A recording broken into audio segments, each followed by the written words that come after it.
നമ്മളെ എന്തിനാണ് ലോകത്തെ ആക്കി വെച്ചേക്കുന്നത്? എന്നും രാവിലെ എഴുന്നേറ്റ് എനിക്ക് കാറ് വേണേ, വീട് വേണേ, വസ്തു വേണേ എന്നൊക്കെ പറഞ്ഞ് അതെല്ലാം പ്രാർത്ഥിച്ച് മേടിക്കാനാണോ? ആണോ? ആരും പറയുന്നില്ല ഒന്നും. ഒരു രോഗസൗഖ്യത്തിന് വേണ്ടിയാണോ? രോഗം ഇന്ന് മാറിയാലും കുറച്ച് കഴിയുമ്പോൾ പിന്നെയും രോഗം വരും, പിന്നെയും നമ്മൾ മരിക്കേണ്ട സമയത്ത് മരിക്കും, ദൈവം വെച്ചിരിക്കുന്ന സമയത്ത് മരിക്കും. അതുകൊണ്ട് രോഗസൗഖ്യം ഇല്ലെന്നൊന്നും അല്ല പറയുന്നത്.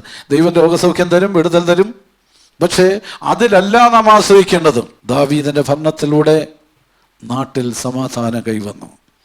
അപ്പോൾ ദൈവത്തിൻ്റെ തിരഞ്ഞെടുപ്പ് ഒന്നാമത് അവനെ ഒരു ഗായകനാക്കി, ദൈവത്തിൻ്റെ തിരഞ്ഞെടുപ്പ് രണ്ടാമത് അവനെ രാജാവാക്കി, മൂന്നാമതായി ദൈവത്തിൻ്റെ തിരഞ്ഞെടുപ്പ് അവനെ സമാധാന നായകനാക്കി.